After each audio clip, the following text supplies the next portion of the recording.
Before we start, please make sure to like, subscribe, and share this video with your friends and family. Also, can you please tell me from where and what time you're watching? Thanks. Christmas of 2009 was supposed to be a fresh start for us. Kara, Eli, and I had just moved into our new home, and it felt like we were finally putting down roots.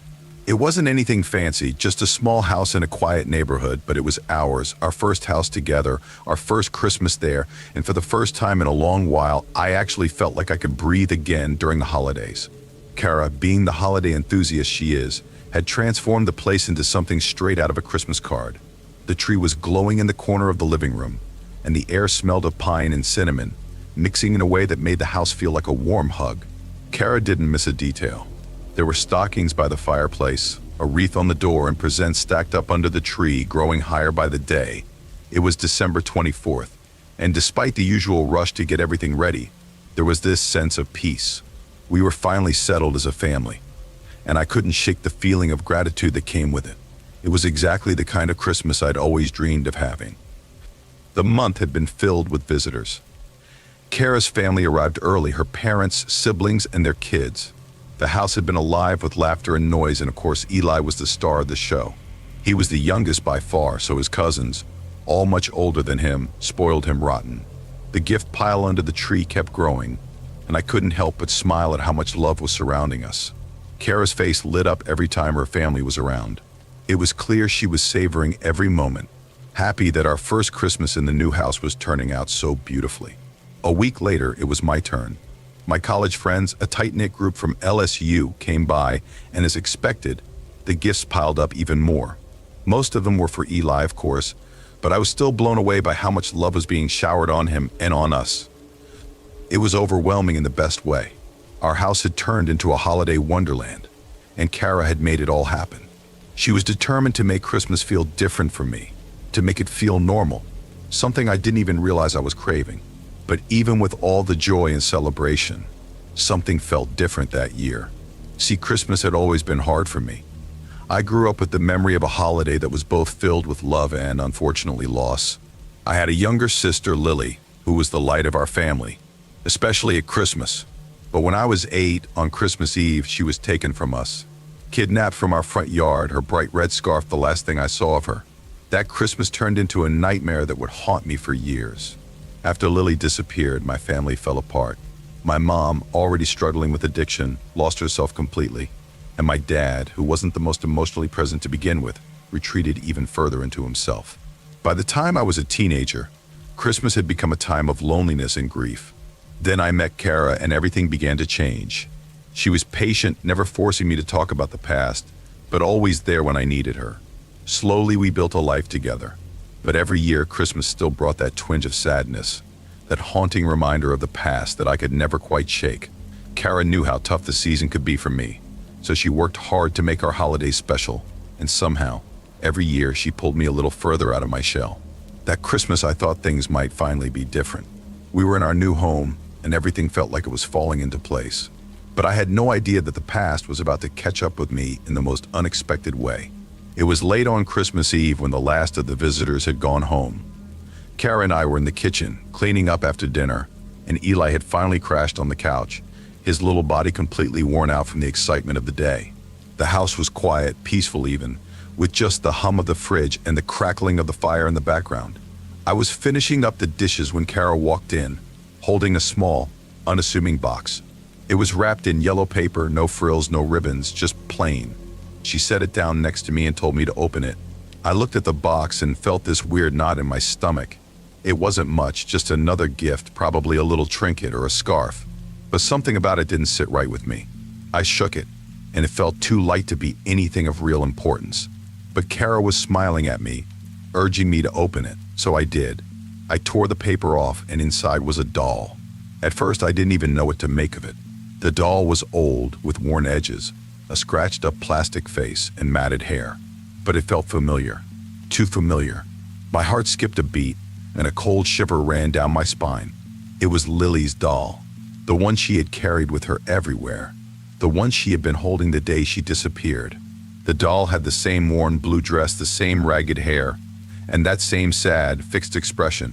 I felt like I couldn't breathe. Memories flooded back, horrible, haunting memories of that awful day. The police had said the killer took the doll as a trophy, and I'd never forgotten it, but I never thought I'd see it again. I just stood there, frozen, holding the doll, feeling my pulse thumping in my ears.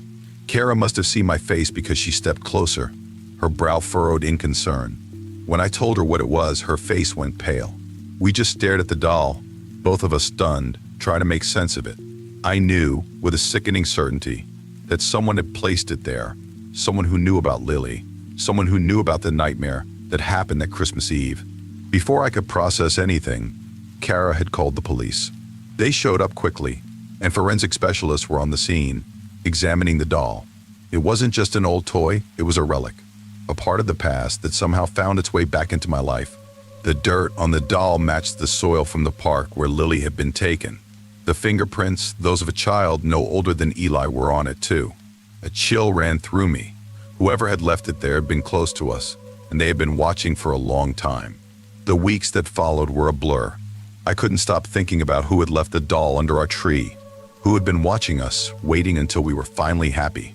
The police couldn't find any immediate connections, but they were sure of one thing. Whoever did this had been close enough to our lives to know the details of Lily's disappearance. They had been waiting for the right moment. The stress of it all pushed me to the breaking point. I ended up checking myself into a psychiatric facility to try and piece myself back together. Kara stood by me through it all, but even then, there were times when I wasn't sure I could trust myself, let alone anyone else. Months of therapy later, I started to heal, but I knew one thing for sure. I couldn't stay in that house. It had been tainted by the past, by something I couldn't outrun. We packed up and moved away, settling in a small town by the ocean. The air there smelled like salt water, and the sunsets were always breathtaking, like the sky was wrapping us in a soft embrace. The next Christmas, we did things differently. We didn't decorate the same way, we didn't try to make it perfect. We spent the holidays just being with each other, enjoying the quiet moments. Eli was 10 now, and Lucy, his little sister, had just joined the family, bringing with her a lightness we hadn't felt in years. I never really thought much about the woods. I mean, they were just there, you know? I live on the outskirts of a town that barely registers on a map. It's tucked away in the Appalachian foothills, the kind of place where people still talk about the good old days, even though those days are long gone. The town doesn't have much going for it. There's Walmart, a couple of fast food joints, and a handful of grocery stores. And that's about it. People here don't really chase dreams, they just survive. I'm lucky enough to work from home as a tech writer, but if it weren't for that, I'd probably be stuck here too. Anyway, Christmas came around, and like most years, it was a mix of boredom and relief. My two best friends, Jacob and Isaac, had the same idea: escape the town for a while. So we decided to spend the holiday in the woods. We'd done a bunch of hikes through the national forest before, but this time we figured we'd go all out and camp overnight. Maybe cook some chili, crack open a few beers, and play some paintball. Just a simple change of pace. Nothing complicated. We loaded up my truck with gear and hit the road, figuring the worst that could happen was a little cold and maybe a few mosquito bites. But of course, the night had other plans.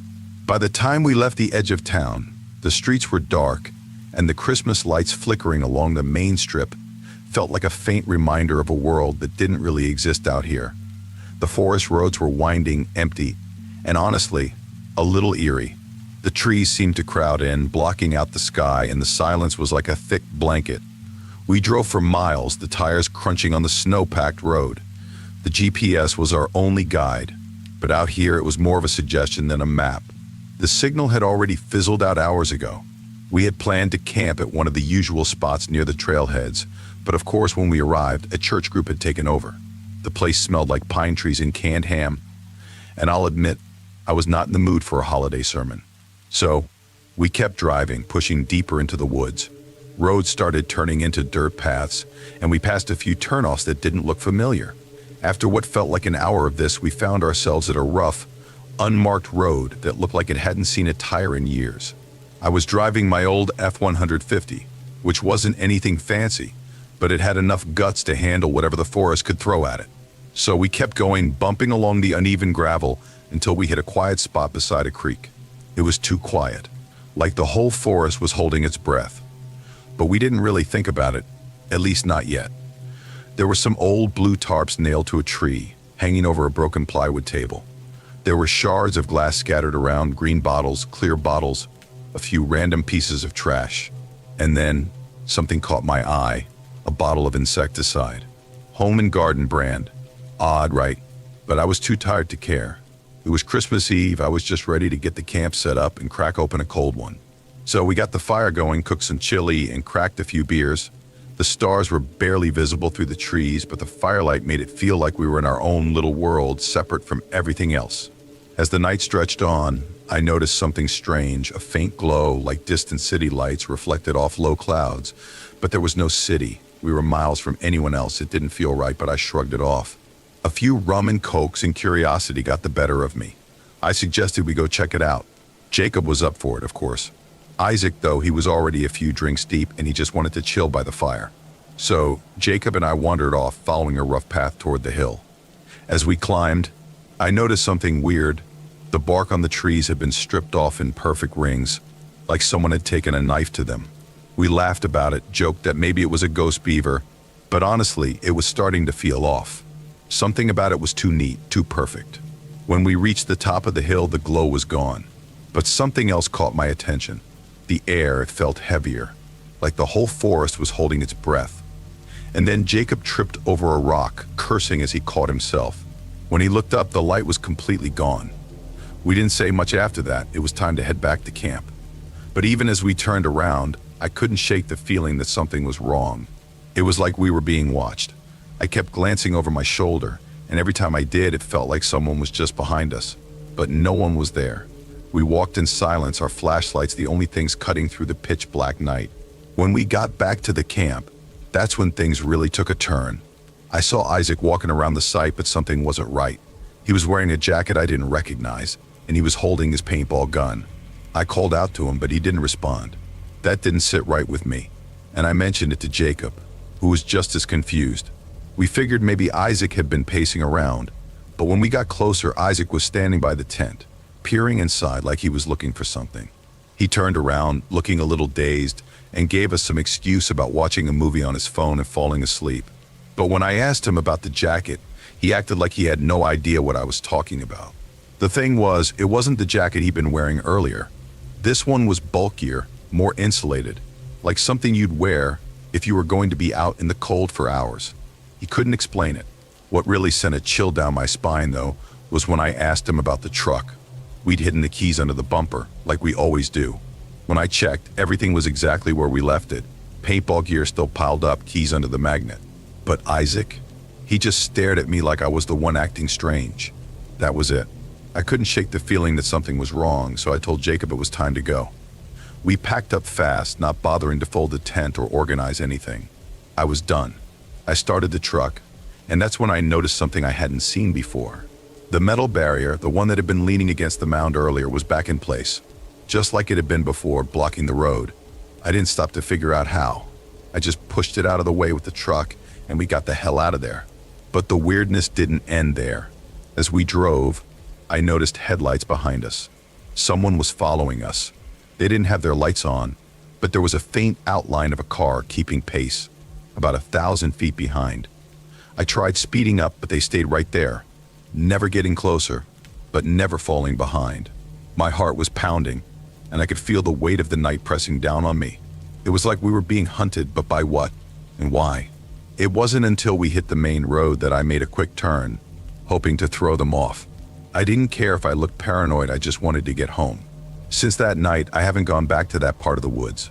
A few times I've passed by, but that metal barrier is always there now, like some kind of silent warning. I don't know what happened out there, but I'm not going back to figure it out. It was Christmas morning, 2019. The usual hustle of a holiday season seemed to have evaporated, leaving only the soft crunch of my tires on snow and the steady hum of my bike on the trail.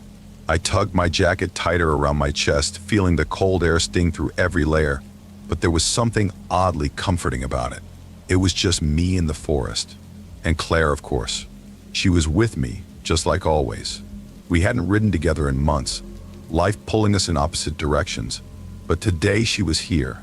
I don't think I'd realized just how much I missed her until I saw her again.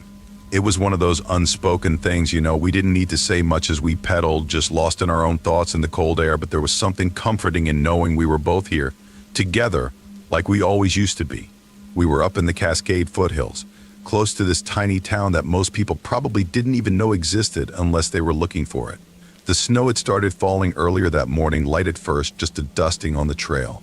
It was beautiful in that quiet way winter can be, when everything feels peaceful and waiting, like the world is just holding its breath, waiting for something to happen. We reached the top of a small ridge, both of us stopping to catch our breath. I leaned over my handlebars, watching my breath form little clouds in the cold air. The silence around us was thick, pristine, untouched.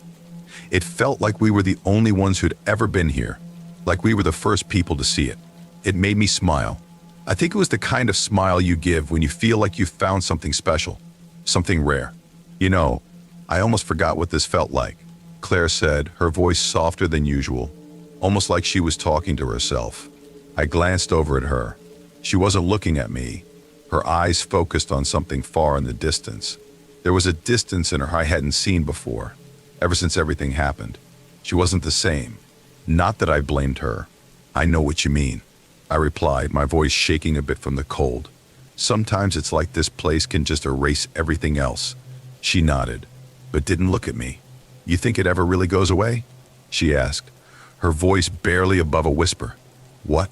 I asked, confused for a second. The feeling. That thing we lost.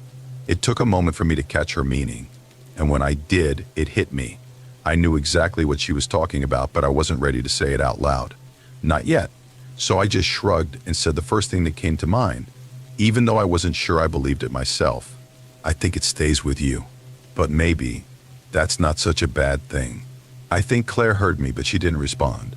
Not right away. And I was grateful for the silence. There was so much we didn't need to say right now.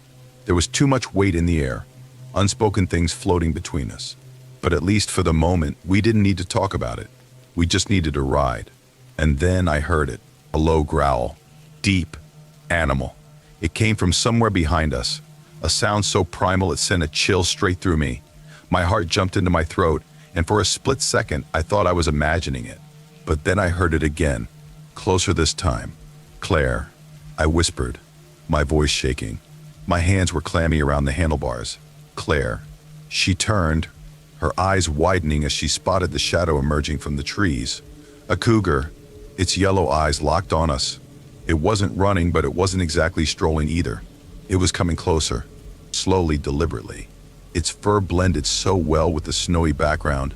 I hadn't seen it at first, but now I couldn't take my eyes off it.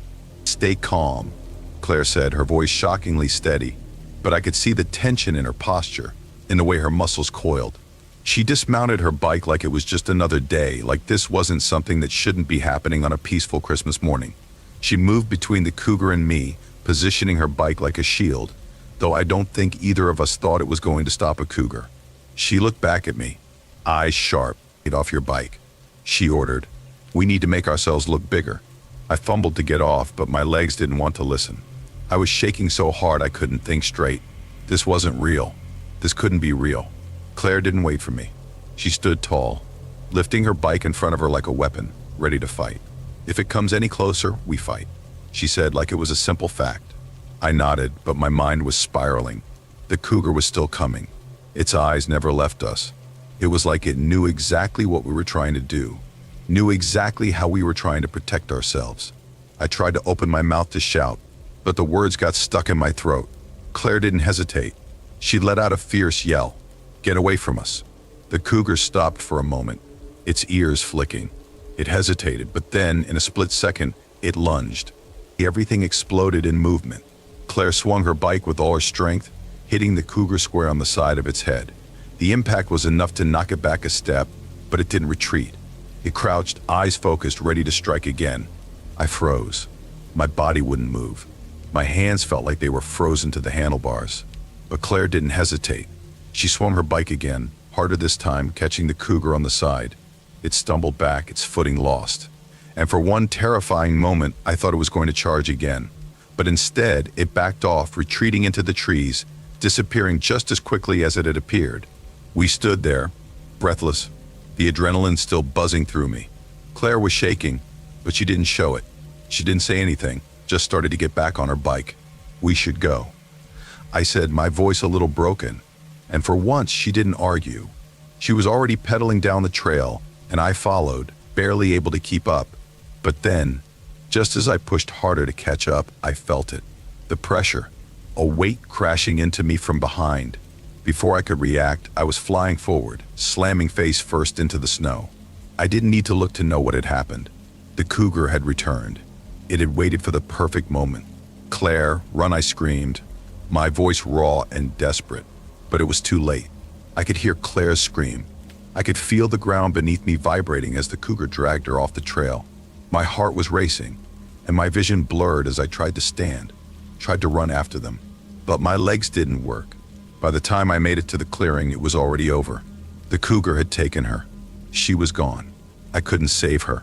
That's the last thing I remember before everything went black. When I woke up in the hospital, I heard the news. The cougar had been the first to kill in this area in almost 100 years. The authorities had found it and killed it. But what did that matter? Claire was gone. Her family came to see me. They were kind, but nothing they said made a difference. Nothing would ever bring her back. But the biking community, Claire's community, they came together. They set up a fundraiser to help with my medical bills.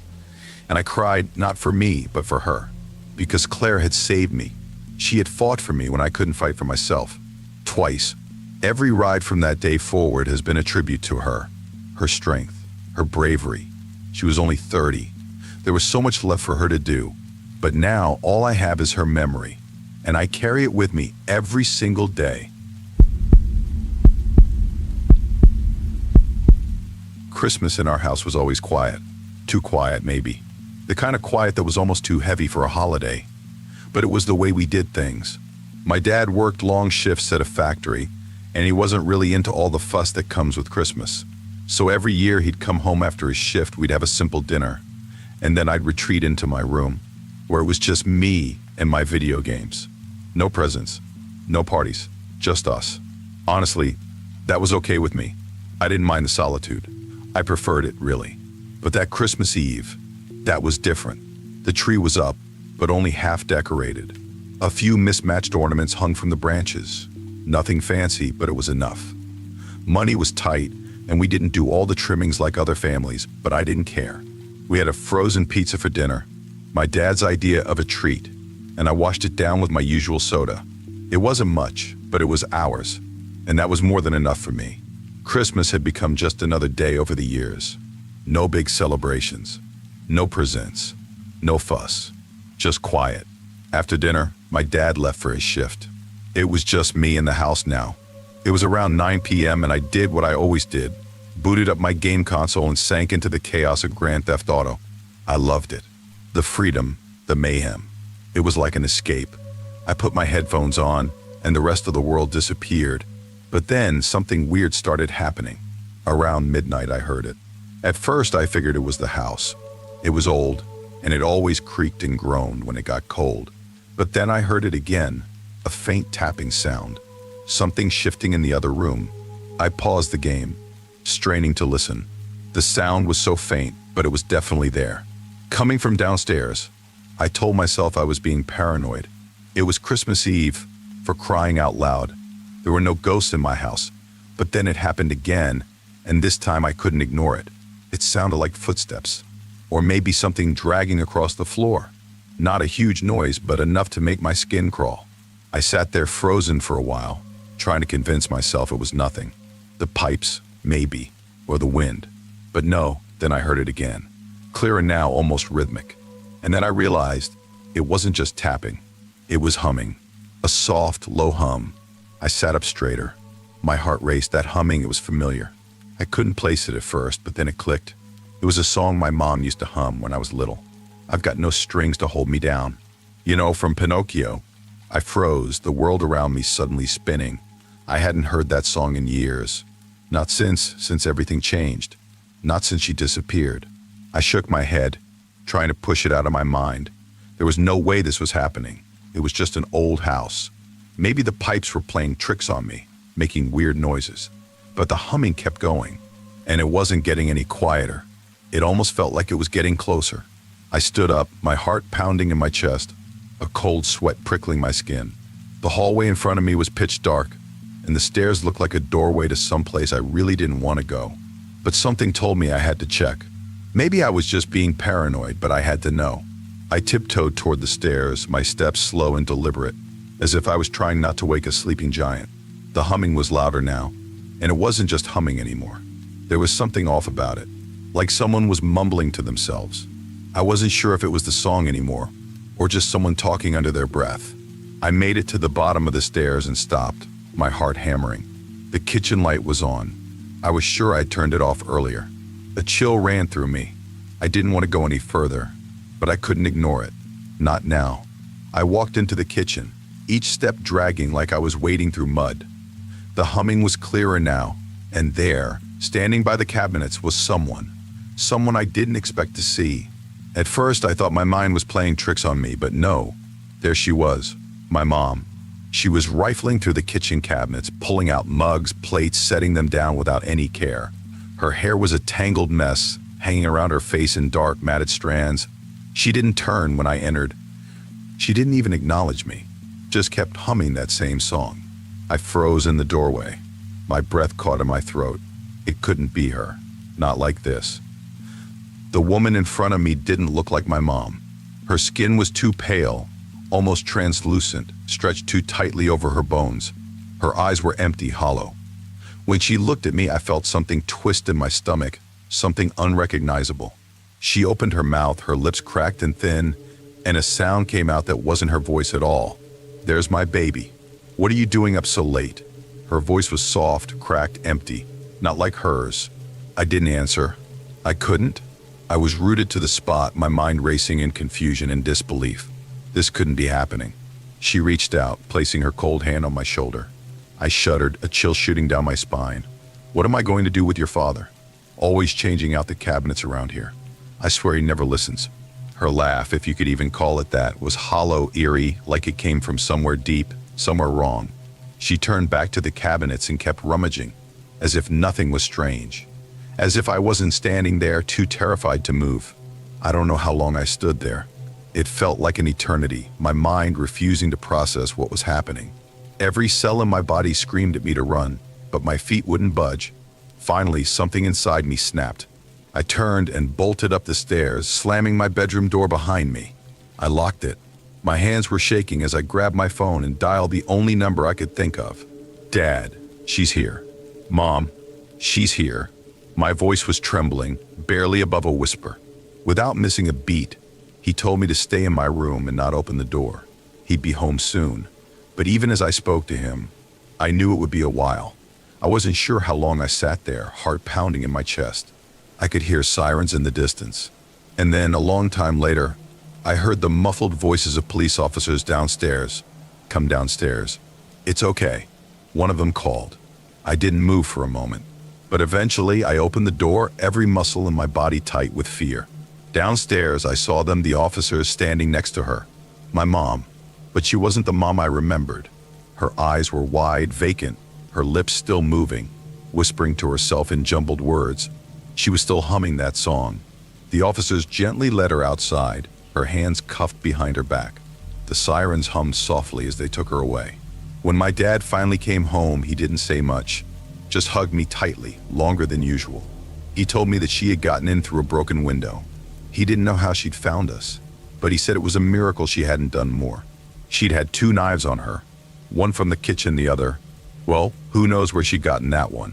Neither had been used, but the fact that she had them made my blood run cold. Later, I learned that she hadn't been in her right mind for years. That was why we'd moved so much. I never really knew where we lived, and she didn't either. But somehow she'd found us. That night has always been a blur in my memory. But there's one thing I can't shake, that song. Every time I hear it, I freeze. It's been years now. My mom's in a place where she doesn't remember much of anything anymore. Sometimes I wish I could forget, too. It was Christmas Eve, and for once, I actually looked forward to the family trip. That might sound strange, considering how much I usually dreaded them, but this was different. My parents were never the kind to celebrate in a typical way. No fancy dinners or carols around the tree. Instead, they liked to do something offbeat, something unexpected. One year, we ended up at a rundown hotel on the edge of town.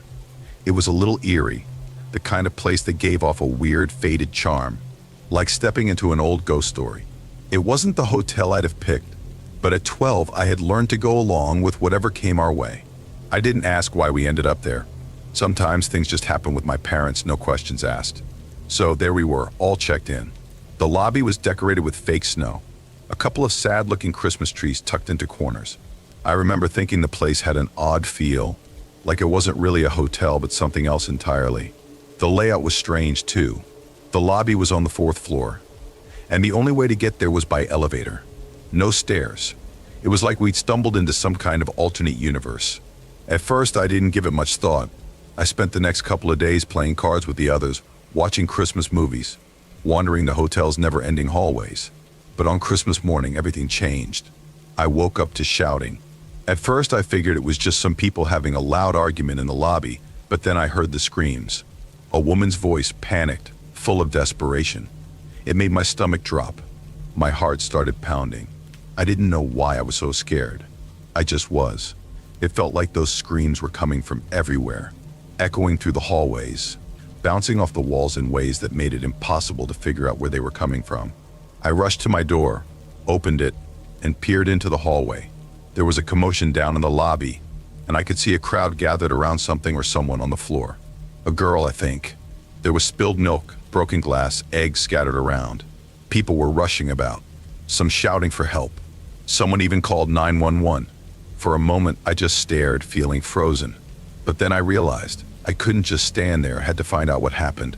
The elevator was at the other end of the hall, so I figured I'd take the stairs. The hotel was weirdly designed, and I didn't want to waste time waiting for the elevator to come back up. I was on the 8th floor, so I thought it would be a quick descent. But as I started walking down the stairs, something started to feel off. When I passed the 5th floor, I realized there were no doors to the 4th. I figured I must have just missed it. But when I got to the 3rd and then the 2nd floors and still couldn't find a door to the 4th, I felt a growing sense of unease. I kept going, hoping it was all just a mistake, but the deeper I went, the stranger everything became. By the time I hit the basement, I knew something was seriously wrong. The basement was freezing, not just cold, but bone-chilling. The kind of cold that makes your breath visible in front of you. The lights above flickered, casting long, erratic shadows across the bare concrete. The whole place smelled musty, like old books and forgotten things. It didn't feel like a hotel basement. It looked more like an abandoned warehouse. Boxes were stacked up in the corners, dusty and forgotten, like the basement hadn't been touched in years. I walked farther in, the silence almost oppressive. My footsteps echoed on the concrete, making the emptiness feel even bigger. And then, at the far end of the room, I saw it, a lone elevator. I walked toward it, hoping it might be the way back up to the lobby.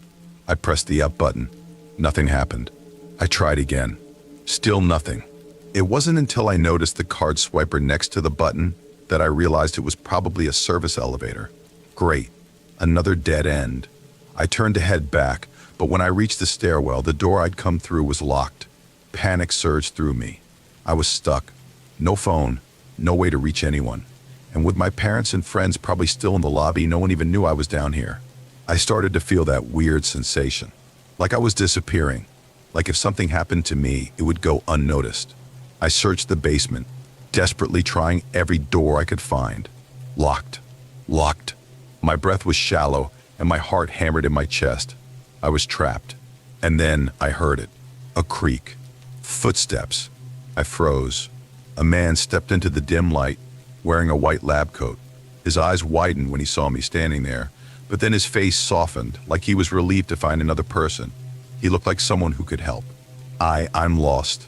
I stammered, my voice shaky. Can you help me? I can't find my way out of here. He didn't answer right away.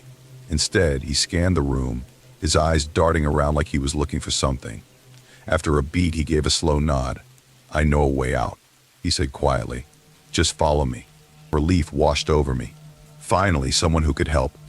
I didn't even hesitate. I followed him, my footsteps echoing behind his. But the deeper we went into the basement, the more something felt off. The man was moving quickly, glancing over his shoulder with a tight, tense expression. It was like he was just as lost as I was. We passed a set of heavy doors. Without thinking, I reached for the handle, but the man moved on, his voice barely above a whisper. This way. That's when it hit me. Something wasn't right. We were heading further into the basement, toward a dead end. I stopped in my tracks. Where are you taking me? My voice was barely audible, but I had to ask. He turned toward me, his eyes widening for a second before he said, this way. His voice was flat, robotic. I froze. I'd already checked that part of the basement. There were no exits. My pulse quickened. My body went cold with dread. And then, I screamed. I screamed with everything I had. My voice cracked, echoing in the empty basement. The man's face twisted with irritation. Be quiet, he barked. Stop shouting. But I couldn't stop. I couldn't. Something deep inside was screaming at me to get out. I turned and ran, my legs pumping like they were on autopilot. I didn't look back. His footsteps didn't follow. But I could hear him, muttering curses under his breath as I sprinted toward the stairwell. I didn't slow down until I reached the door, and then, just as I was about to burst through, the door swung open. A janitor stood there, his face set in a determined frown. Without saying a word, he stepped in front of me, holding up a hand. Get behind me, he ordered. He didn't even hesitate. He turned toward the man in the lab coat, who tried to explain himself, saying he'd been looking for the bathroom. But the janitor wasn't buying it. He radioed for help, and within minutes, security arrived. They took the man away, and I was escorted back to the lobby, where my parents and friends were still happily oblivious to what had just happened. I never got the chance to thank the janitor. I don't even know his name, but he saved me. As for the man in the lab coat, I still don't know what he was doing down there. He couldn't have been lost. The way he moved, how he avoided my questions, everything about him was wrong. I think about that night more often than I'd like to admit. I never should have gone to the basement, but if I hadn't screamed, I'm not sure I would have made it out. A few months ago, something happened that really stuck with me. A moment that made me realize just how vulnerable you can be when you're not paying attention. It's wild to think back on, especially since it all happened on a night that was supposed to be full of joy. But there I was, facing something unsettling I'll never forget. So here's the thing. I'm Sophie. It was Christmas Eve, and I just wrapped up a dinner with my friend Eliza and some of her family. The night had been exactly what you'd expect. Too much food, plenty of wine, and a lot of laughs. The kind of gathering where everything feels cozy and familiar, and time just slips away. But even though the party was winding down, I wasn't ready for the night to end. You know how Christmas night has that special feeling? The one where everything just feels a little more magical? Yeah, I wasn't ready to let go of that vibe. After saying my goodbyes, I figured I'd take a little detour before heading home. There was a bar just a few blocks away, one I knew well, and I was sure I'd see a couple of familiar faces. Plus, the crisp air outside was kind of inviting, and the thought of a peaceful walk sounded perfect. Eliza offered to drive me, but I didn't want to spoil the moment. A short walk, 15 minutes max, I figured I'd be fine. And besides, Christmas in the city is something special. The streetlights were glowing softly, and the snow on the ground gave everything that quiet, peaceful hush that only happens this time of year. By the time I reached the bar, it was past midnight. It was busier than I expected for Christmas Eve, but the vibe was still light and festive. I joined a few old friends, ordered a drink, and soon enough, the night was just rolling along. More conversations, more laughs, more wine, and of course the Christmas songs blaring on the speakers, giving everything that nostalgic touch. Around 2 a.m., the crowd started thinning out. I looked around and realized I was one of the last ones left. Everyone else had started heading home, but I wasn't quite ready to call it a night. I'd had a little too much to drink, probably more than I should have, but I was enjoying myself. So, I decided to stay for just one more drink. That was the moment everything started to shift. The bar was closing at 3 a.m., and by then the bartender was already sweeping around me. My phone had died about an hour earlier, so I couldn't even call anyone for a ride. Not that I'd have done that anyway. I was feeling too tipsy to trust myself to get into a cab safely. In hindsight, I should have just walked to the bus station, but I wasn't thinking straight. Instead, I made the very stupid decision to head over to Aaron's apartment, about a 30-minute walk away. I don't know why I thought that was a good idea, but it felt like the right move at the time. The holiday buzz had me feeling like I was invincible, like I could take on anything. So, I stepped outside the bar, into the cold night, not really paying attention to my surroundings. My heels clicked sharply on the pavement, and the chill hit me harder than I'd expected. I was lost in my thoughts when I heard a voice behind me. Hey, you. Someone called out. At first, I thought it might be one of my friends from the bar, but when I turned around, it wasn't anyone I knew. It was a man I'd never seen before. Tall, wearing a thick coat, and his eyes, there was something too intense about them. Hey, you look amazing tonight.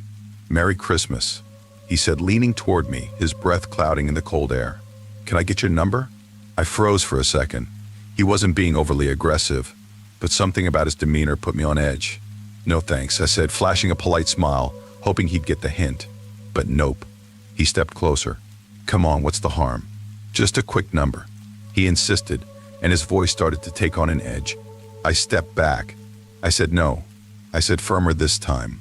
That's when things took a turn. His expression twisted, and suddenly he was shouting. What's your problem? You think you're too good for me? His voice echoed in the empty street, and I felt a chill run down my spine. Panic hit me all at once. I turned to walk away quickly, but in my heels I wasn't moving fast enough. Before I knew it, he grabbed my arm, yanking me back toward him. You're not going anywhere, he sneered. I didn't think, I just reacted. I started screaming. I didn't know what else to do. This was Christmas, for crying out loud. People should be celebrating, not acting like this. But there I was, struggling to get free. Out of nowhere, a woman and her partner appeared. They were just walking down the street, minding their own business, but they didn't hesitate. The woman shouted at the guy, telling him to leave me alone, while her partner stepped in front of me, blocking him. The man backed off, muttering curses under his breath, and they disappeared into the night like it was no big deal. I didn't even have a chance to thank them before they were gone. My heart was still pounding in my chest, but I turned back toward the street, still shaken. That's when I noticed the car. It passed me slowly, and then did it again. And then it just stayed there, not moving. I didn't have my phone to call anyone, and the car kept circling the block. My breath caught in my throat, and a wave of dread washed over me. My instincts screamed that something wasn't right. The car passed a third time, this time slowing down. Without thinking, I ducked down an alley, hoping to hide behind the buildings. I could hear the car idling, just waiting. My heart was in my throat as I crouched, praying they wouldn't see me. Then, the worst happened. The car parked. Two men got out. One was shorter, but the other one, yeah, it was him. The guy from the street. He had followed me. I couldn't breathe. I crouched down behind a dumpster, barely daring to make a sound. They weren't just walking by. They were calling out, whistling like they were trying to lure me out. My body froze. I felt the cold seeping into my bones, and my heart was pounding so hard I thought it might burst. I stayed there, frozen in place, for what felt like forever. I don't know how long it was, but eventually their voices started to fade. The fear started to ebb, just enough for me to move. I crept out from behind the dumpster, my legs shaking. I kept walking as fast as I could, but it wasn't fast enough. Not until I saw Aaron's building, and when I finally got to the door, I almost collapsed from relief. The next morning, when I told Eliza what happened, she was shocked. But then Sam, one of our friends, said something that made my blood run cold. He'd seen that guy earlier in the night just hanging around the bar. He'd been pacing outside since before midnight, watching, waiting. That's when the weight of it hit me. I'd been watched the whole time. From the moment I stepped outside, I was distracted, too caught up in the holiday magic to notice the danger creeping in. It was a hard lesson to learn. Don't let your guard down, especially when you're out alone at night. It was Christmas Eve. I remember that night so clearly, like it happened yesterday. I was 17, and spending the holiday alone wasn't exactly new for me. My parents were away for the weekend, and my older brother Eli was off at college, too far to come home on short notice. It was just me.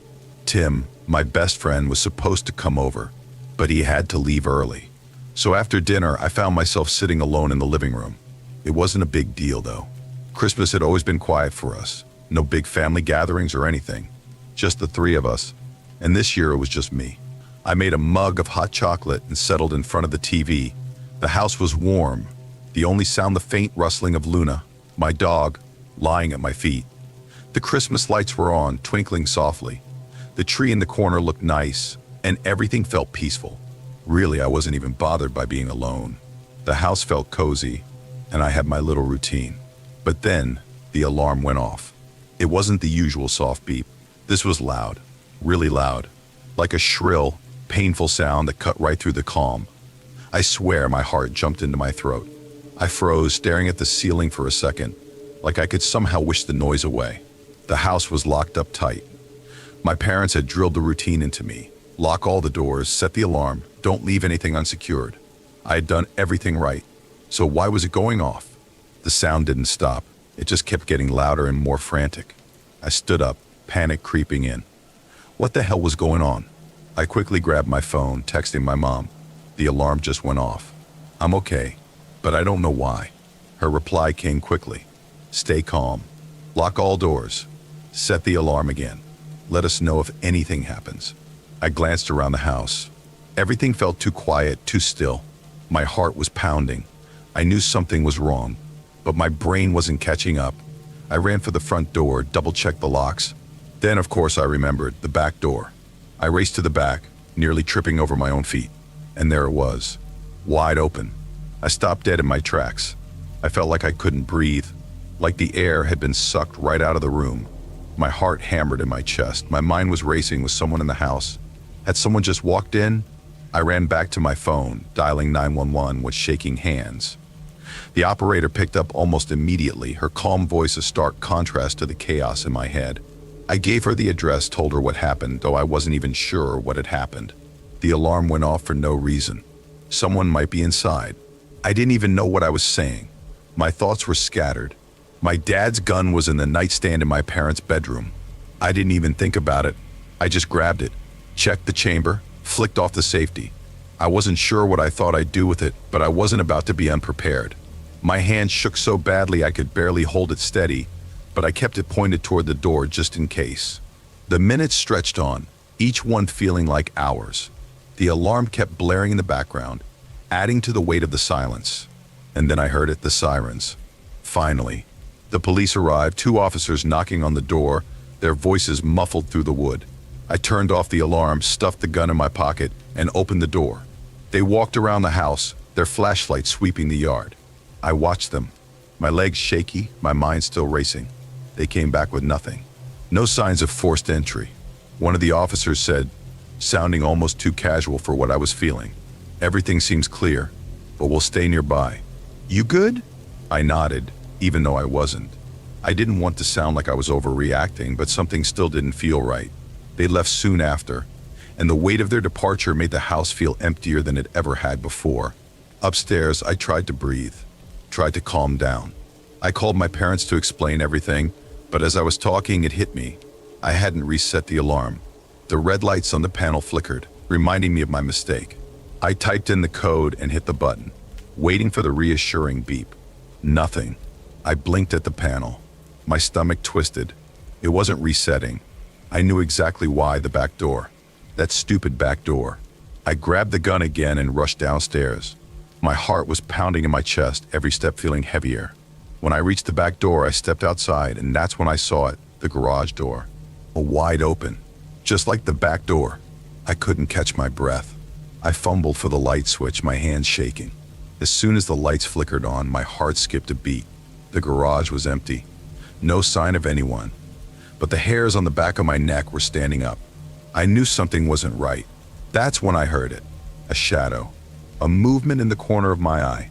I turned quickly, but before I could even react, a man shot out of nowhere, sprinting toward me. He slammed into me, knocking me to the ground. His hand covered my mouth so fast I couldn't scream, and before I knew it, he was on top of me. I fought, tried to push him off, but he was too strong. My hands scrambled to grab anything, but his grip was like iron. He pulled the gun from my hands and hissed, "Don't make a sound." I couldn't do anything. He tied me up, hands, feet, a rag stuffed in my mouth to keep me quiet, helpless. He dragged me inside, throwing me on the couch like I was nothing. I could hear him upstairs, rummaging through drawers, breaking into rooms, stealing whatever he could get his hands on. The minutes dragged on. I couldn't even guess how much time had passed. I thought about what I could do, how I could get free, but there was nothing. I was tied up, gagged, listening to the chaos upstairs. Finally, I heard it, the front door. It opened and closed. Silence. And just like that, he was gone. I lay there, my body shaking from a mix of fear and relief. It wasn't until the next day, after my parents called, frantic, that Tim showed up to check on me. He found me still tied up, called the police. By then, the thief was long gone, taking everything with him: my mom's jewelry, my dad's prized watches, our laptops, and worst of all, my dad's gun. The police never caught him. When my parents came home early, they were relieved I wasn't hurt. But it didn't change the fact that the house felt different.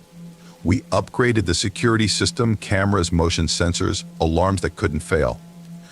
It didn't make everything feel okay again, but it was something.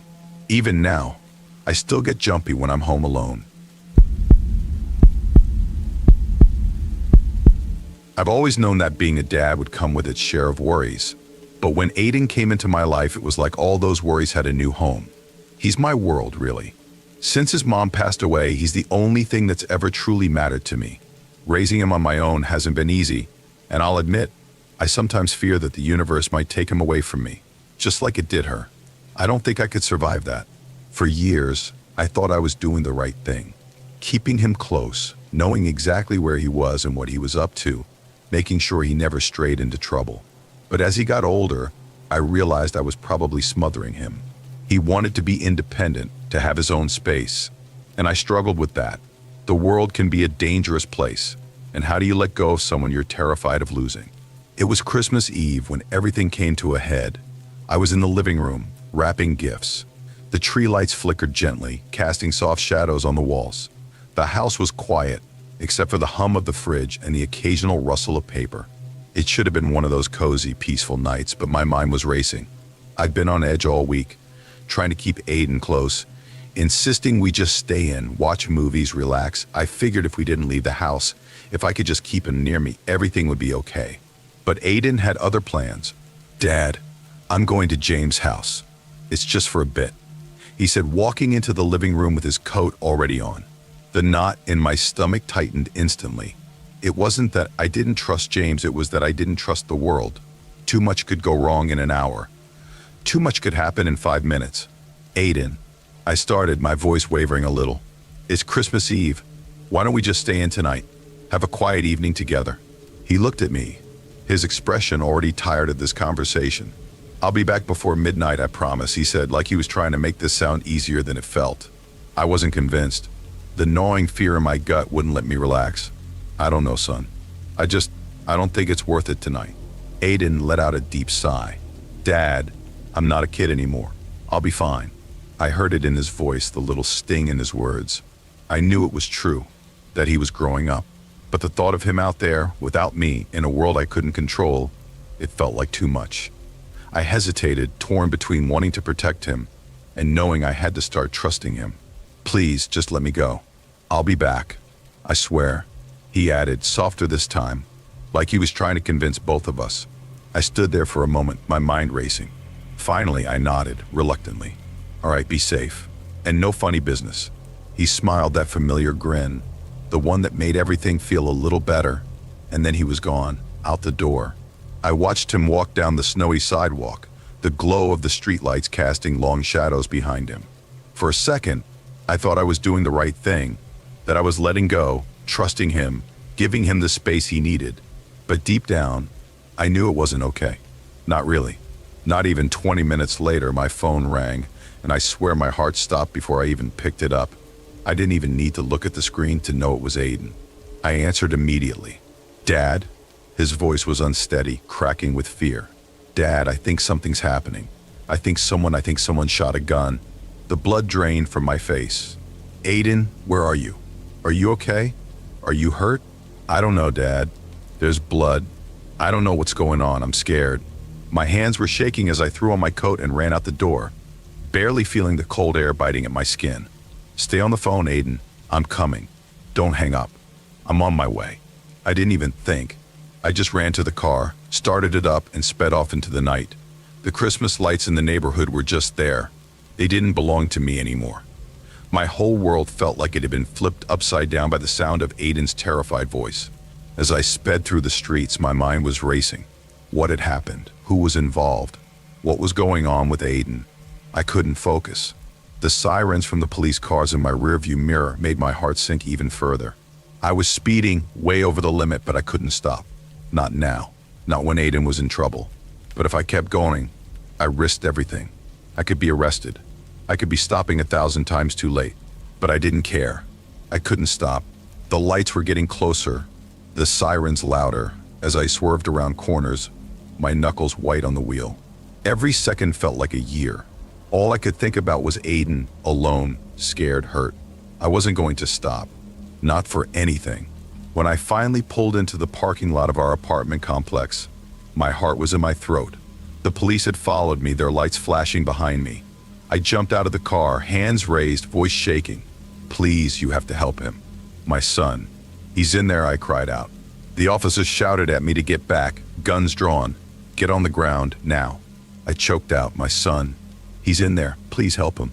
One officer stepped closer, his gaze locked on me like he could see the panic in my eyes. "Where are your keys?" he asked, his voice firm but not cold. I pointed at the car, barely able to speak. He grabbed the keys and ran inside without a word. The cold air felt like it was closing in around me, the seconds stretching out like hours. I stood there, frozen, praying to whatever force might be listening that I wasn't too late. Then I saw him. Aiden. He was walking with the officer, but his clothes were soaked in blood. My chest constricted. I could barely breathe. "Aiden," I shouted, rushing toward him. But the officer stopped me, holding out a hand. "Stay back," he ordered. "We need to clear the scene first." I didn't care. I pushed past him, falling to my knees beside Aiden. His face was pale, his eyes wide with fear. But he wasn't bleeding as badly as it looked. Thank God. It wasn't a gunshot wound. It was shards of glass from the window that had shattered when a stray bullet pierced the wall of our kitchen. "Aiden, are you okay?" I asked, my voice a ragged whisper. "I'm okay, Dad," he said, his voice trembling. "It's just a glass. I'm fine." I couldn't stop shaking. I kept asking the officer if he was sure Aiden was okay. I needed to hear it over and over. And then the story came out. Our neighbor, who had been cleaning his gun while drunk, had accidentally fired a round that went straight through the wall. It was a miracle that Aiden wasn't hurt worse. He had some cuts from the glass, but nothing life-threatening. But standing there, seeing him in that condition, it felt like I had almost lost him in the blink of an eye. The police arrested the neighbor, but I couldn't find any relief. Not at first. I stood there numb, trying to hold myself together. I'd been so terrified of losing Aiden, and for a moment, I realized just how tightly I had been holding on to him. I didn't know how to stop that fear, how to let go, but I knew I had to. He needed space to be his own person, and even though it scared the hell out of me, I had to start trusting him. That night, I stayed with him in the hospital room. My heart was still racing. I promised myself I'd try to let go of some of that fear, to give him the space he deserved. It was Christmas Eve when everything changed. I was alone in my room, a bowl of microwave popcorn in my lap, watching some cheesy Christmas movie. The house was too quiet, almost unnerving. My parents had gone off to visit my aunt for the holidays, and I'd opted out. Not really into the whole family gathering thing, to be honest. I like being by myself sometimes, especially when the world outside felt so chaotic. I figured it'd be a pretty chill night, just me, some popcorn and bad TV. Nothing major. A little break from everything. But then, out of nowhere, I came across something I really shouldn't have. Let me backtrack a bit. A few years before this, I'd gotten pretty obsessed with tech. Not just the usual stuff like gaming. I was the kind of kid who took apart my computer to see how it worked, who spent hours figuring out how to hack into things just to learn. By the time I was in high school, I was making decent cash fixing people's tech problems.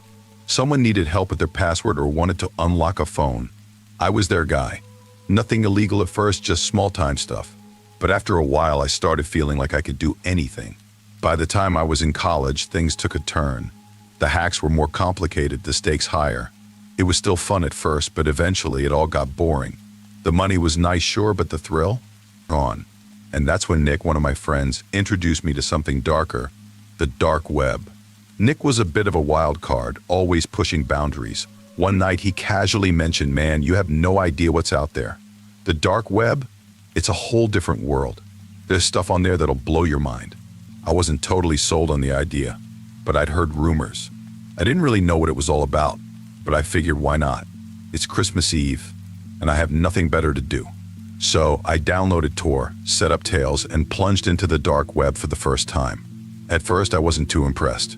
Yeah, there were the usual shady things you'd expect. Drug markets, illegal services, that kind of stuff. But it was mostly boring, just a lot of dead-end links.